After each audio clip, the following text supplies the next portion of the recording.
যখন ওই বোন আমাকে তার সমস্যার কথা বলছিল, সাথে সাথে আমার মরিয়ম সালামুন আলাইহার কথা মনে পড়ল। কারণ মরিয়ম সালামুন আলাইহার ক্ষেত্রে এমনকি ছোট বয়সেও তার জন্ম আশ্চর্যজনক। তার জন্মের কথা কোরআনে উল্লেখ করা হয়েছে। খুব বেশি সংখ্যক মানুষের জন্মের কথা কোরআনে উল্লেখ করা হয়নি। মা একটি ছেলে সন্তান আশা করেছিলেন, কিন্তু তার একটি মেয়ের জন্ম হলো। আর আল্লাহ বলেন, ওয়ালাইসা যাকারু কাল উনসা, যার অনেকগুলো গভীর অর্থ রয়েছে। আমি এখন শুধু একটি অর্থ হাইলাইট করছি।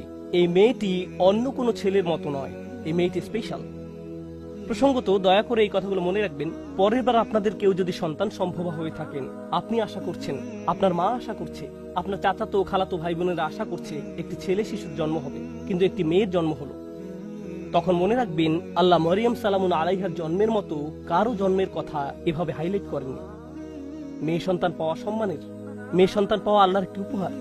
মেয়ের জন্ম হলে অসন্তুষ্ট হওয়া আসলে মুশরিকদের বৈশিষ্ট্য। আল্লাহ মুশরিকদের সম্পর্কে বলেন, তাদের কাউকে যখন কন্যা সন্তানের সুসংবাদ দেওয়া হয়, তখন তার মুখ কালো হয়ে যায়, সে অন্তর্জ্বালায় পুড়তে থাকে। মেয়ে সন্তান পাওয়া আল্লাহর পক্ষ থেকে আশীর্বাদ এবং সম্মান। মেয়ের জন্ম হলে যদি অসন্তুষ্ট হয়ে পড়েন, তাহলে আপনি শুধু আল্লাহর উপহারেরই অসম্মান করছেন না, আপনি কোরআনের আয়াতকে অসম্মান করছেন। এই কথাগুলো মনে রাখবেন। এই শিশুর জন্ম হলো, তাকে আসলে বিশেষ একটি জায়গা দেওয়া হলো। তখনকার সময়ের কেন্দ্রীয় মসজিদে জাকারিয়া আলাইহিস সালাম তার দেখাশোনা করতেন। আর যখনই তিনি তার খোঁজ খবর নেওয়ার জন্য আসতেন, কারণ মরিয়ম আলাইহিস সালাম আল্লাহর ঘরে থেকে আল্লাহর ইবাদতে নিজেকে উৎসর্গ করলেন। কুল্লামা দাখালা আলাইহা জাকারিয়াল মিহরাব ওয়াজাদা ইনদাহা রিজকান, যখনই জাকারিয়া মেহরাবের মধ্যে তার কাছে আসতেন, কিছু খাবার দেখতে পেতেন।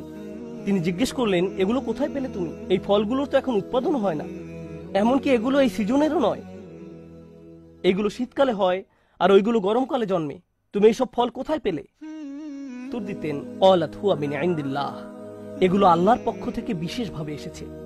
এই ফলগুলো আমার নিকট আল্লাহর পক্ষ থেকে এসেছে। ভাবতে পারেন এমন একজনের কথা, যার দোয়া এমন ভাবে কবুল হয় যে আকাশ থেকে খাদ্য অবতীর্ণ হয় এই নারীর জন্য। তাই যখন ওই বোন আমাকে বলছিলেন তার দোয়া কবুল হয়ে যায়, আমি সাথে সাথে মরিয়ম সালামুন আলাইহার কথা মনে করলাম। কি অলৌকিক ভাবে আল্লাহ তার ব্যাপারে হস্তক্ষেপ করতেন, এমনকি খাদ্যের মতো বিষয়ে, যা আমরা নিজেরা উঠে গিয়ে নিয়ে আসতে পারি, তাকে এমনকি সেজন্য উঠতে হয়নি। খুব স্পেশাল এক কিশোরী, খুব স্পেশাল এক নারী। এখন এই নারী সম্পর্কে যে ব্যাপারটি আজকে গুরুত্ব দিয়ে তুলে ধরতে চাই, তা হলো, একদিন তার নিকট এক ফেরেশতার আগমন ঘটল। ফেরেশতা বলল সে একটি বাচ্চার মা হতে যাচ্ছে। তার মাথায় প্রথমে আসলো, আমি তো বিবাহিতা নই, আমি মা হব বলে তুমি কি বোঝাতে চাচ্ছ? লাম ইয়ামসাসনি বাশার, আমাকে তো কোনো পুরুষ স্পর্শ করেনি, আমার বাচ্চা হবে বলে তুমি কি বোঝাতে চাচ্ছ? কাযালিকি ক্বালা রাব্বুক, আমি দুঃখিত, আমরা এসেছি শুধু সংবাদ জানাতে। এটা হবে কি হবে না সেই ব্যাপারে পরামর্শ করতে নয়। সেই সিদ্ধান্ত ইতিমধ্যে নেওয়া হয়ে গেছে, তুমি একটি বাচ্চার মা হতে যাচ্ছ। এখন তিনি পুরোপুরি আতঙ্কিত, আমি কি করব? তিনি আল্লাহর কাছে ফিরে আশা করতে পারতেন এমনটি যেন না হয়, কিন্তু এটা তো ঘটবেই। আমি আপনাদের জন্য পরের কিছু ঘটনা এখন বর্ণনা করছি, যেন উপলব্ধি করতে পারেন এই নারী কেমন এক কঠিন পরীক্ষায় পড়েছিল। বাচ্চার জন্মের পর তিনি তার নিজ শহরে ফিরে আসলেন। সমাজের সবাই তাকে দেখত দুনিয়া ত্যাগী, আল্লাহওয়ালা নারী হিসেবে। এমন নারী যে আল্লাহর ইবাদতে সব সময় নিয়োজিত থাকে, এমন নারী যাকে তাদের নবী জাকারিয়া আলাইহিস সালাম সমর্থন জানিয়েছিলেন, এমন নারী যিনি জাকারিয়া আলাইহিস সালামের তত্ত্বাবধানে বড় হয়ে ওঠেন। মসজিদের আশেপাশের সবাই সেখানে দাঁড়িয়ে আছেন, আর তিনি একটি বাচ্চা কোলে করে এগিয়ে আসছেন। সবাই তখন একসাথে তাকে অপমানিত করতে শুরু করলো। কিভাবে তুমি এমন কাজ করতে পারলে? নিজের কি সর্বনাশ তুমি করে ফেলেছ? পর্দার অপর পাশে আজকের জুমার নামাজে অনেক মহিলা উপস্থিত আছেন। আপনারা জানেন, কোন মুসলিম নারী এমন অবস্থার কথা কল্পনাও করতে পারেন না, যেখানে তিনি একটি বাচ্চা কোলে নিয়ে দাঁড়িয়ে আছেন, আর মানুষ বলছে এই বাচ্চা বৈধ নয়। তার পক্ষে এমন ধরনের অপমানের কথা কল্পনায় আনা সম্ভব নয়। আর আমাদের পুরুষদেরকেও এই ধরনের অভিযোগের কথা কল্পনা করতে পারবো না। আমাদের বোনদের জন্য, আমাদের মায়ের জন্য, আমাদের মেয়ের জন্য এটা আমাদের চিন্তার বাহিরে। একজন মুসলিমের জন্য আমাদের মান মর্যাদা আমাদের জীবনের চেয়েও মূল্যবান। আত্মমর্যাদার যে চেতনা আল্লাহ আমাদের দান করেছেন, তা আমাদের কাছে আমাদের জীবনের চেয়েও বেশি মূল্যবান। আর তিনি জানতেন, তিনি যখন নিজের এলাকায় ফেরত যাবেন, তখন লোকজন এমন কথাই বলবে। তার পেছনে বলা বলি করলে এক কথা, কিন্তু তারা লোক সম্মুখে তার মুখের উপর বলছে, একেবারে সরাসরি তাকে বলছে তিনি কিভাবে এই সমস্যার মোকাবেলা করলেন। কারণ যত দুয়াই তিনি করেন না কেন, আল্লাহর সিদ্ধান্তে কোনো পরিবর্তন হবে না। আল্লাহ সিদ্ধান্ত নিয়েছেন তাকে এই পরীক্ষার সম্মুখীন হতে হবে, তাকে সমাজের সামনে এভাবে দাঁড়াতে হবে। তখন তিনি কি করলেন? যখন প্রসব বেদনা শুরু হলো, তিনি বলে উঠলেন, ইয়া লাইতানি মিততু ক্বাবলা হাযা।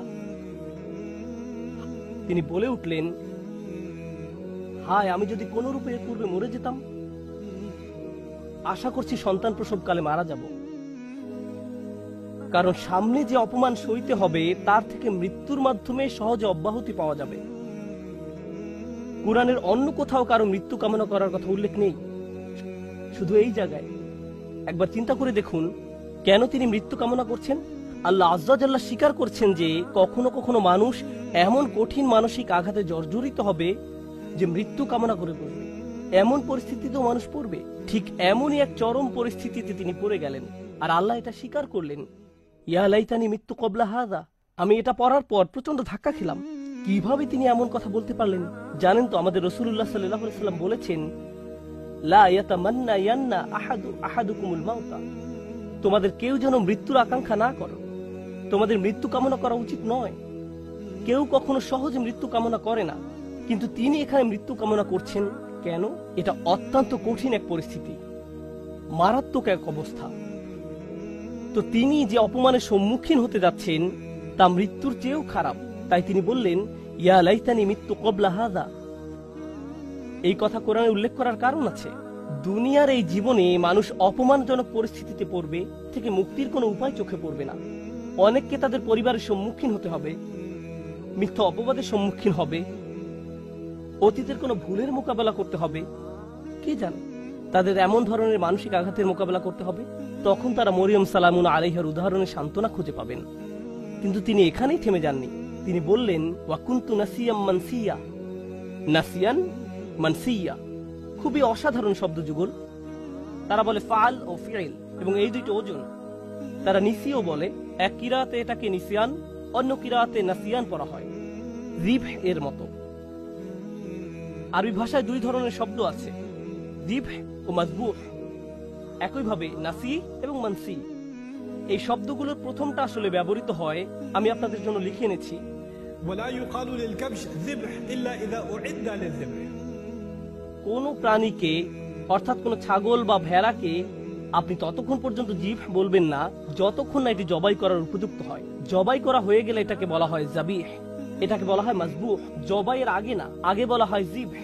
তিনি দুইটি শব্দ ব্যবহার করলেন, যদি আমি মরে যেতাম, যদি মানুষের স্মৃতি থেকে বিলুপ্ত হয়ে যেতাম, এভাবে অনুবাদ করা হয়। কিন্তু এখানে যে দুইটি শব্দ আছে সেটা ওনারা ভুলে গেছেন। একটা শব্দ নাসিয়ান, অর্থ আসলে তিনি তো মসজিদ থেকে অনেক দূরে, ঠিক না? তিনি এখন বাড়িতে অবস্থান করছেন না। কেউ যেন কোনোদিন আমাকে মিস না করে, তারা যেন এই প্রশ্নটাই না করে যে মরিয়ম কোথায় গেল। আমি যদি অদৃশ্য হয়ে যেতাম, যদি মানুষের স্মৃতি থেকে বিলুপ্ত হয়ে যেতাম এই মুহূর্তে, কারো যেন কোনোদিন আমার কথা মনেও না হয়। এটা হলো নাসিয়ের অর্থ। চিন্তাও মাথায় না আসে যে এক সময় আমার অস্তিত্ব ছিল। এমন অনেকেই আছে যারা এত কঠিন হতাশা এবং উদ্বেগের ভিতর দিয়ে যায় যে ঘর থেকেই বের হয় না, ফোন রিসিভ করে না, টেক্সট মেসেজের কোনো জবাব দেয় না। তারা এত বেশি মানসিক যন্ত্রণা অনুভব করে যে তাদের ইচ্ছা হয় যদি তারা মানুষের স্মৃতি থেকে বিলুপ্ত হয়ে যেত। কেউ যদি তাদের দরজায় করাঘাত করে, তারা ভাবে যদি তারা আমার কথা ভুলে যেত, হায় যদি আমার কারোর সাথে আর দেখা না হতো। তারা সবকিছু থেকে নিজেকে বিচ্ছিন্ন করে নিজের মাঝেই বসবাস করতে চায়। এর নাম হলো নাসিয়ান। তিনি ইতোমধ্যে আশা করছেন যেন তার মৃত্যু হয়, কেউ যেন তার খোঁজ করতেও না আসে। পরবর্তীতে অনেক বছর পার হয়ে গেলে কেউ যদি না জানে তার কি হয়েছে, মানসিয়ান, ভবিষ্যতেও তার কোনো উল্লেখ কোথাও যেন না থাকে। আমি আশা করছি কেউ যেন এই মুহূর্তে আমার কথা মনে না করে, এবং আমি ভবিষ্যতেও যেন সবার স্মৃতি থেকে সম্পূর্ণ অদৃশ্য হয়ে যাই। আমি এই মহান নারীর পরীক্ষার উপর গুরুত্ব আরোপ করতে চেয়েছি, কারণ ইনি এমন একজন নারী যার দোয়া সাথে সাথেই কবুল হয়ে যেত। তাকে এমনকি খাদ্যও চাইতে হয়নি, তার জন্য ফল ফলাদি এসে উপস্থিত হতো। আর আল্লাহ তাকে এমন পরিস্থিতিতে ফেললেন, আল্লাহ তাকে এমন পরীক্ষায় ফেললেন, এই জন্য না যে আল্লাহ তাকে ঘৃণা করেন, এই জন্য না যে আল্লাহ তার কথা ভুলে গেছেন, এই জন্য না যে আল্লাহ তাকে অপমানিত করতে চান। শেষে দেখা যায় যে এই সমস্ত কিছুর মাধ্যমে আল্লাহ আসলে তাকে সম্মানিত করলেন। আল্লাহ তাকে সম্মানিত করতে চান। কোন অপমানের ভয় তিনি করছিলেন? তার অপমানের ভয় ছিল মানুষ বলবে তুমি বিয়ে ছাড়াই এই সন্তানের মা হয়েছ, তোমার এটা হারাম ছেলে। মানুষ এটাই বলবে। আর জানেন তো বাচ্চার নাম কি ছিল? তার নাম ছিল ঈসা। কুরআনে কোন নবীর নামের সাথে কোরআনে কোন নবীর নামের সাথে তার পিতা বা মাতার নাম উল্লেখ করা হয়নি। শুধু ঈসা আলাইহিসসালাম, ঈসা ইবনে মারইয়াম, ঈসা ইবনে মারইয়াম বারবার উল্লেখ করা হয়েছে। ঈসা মরিয়মের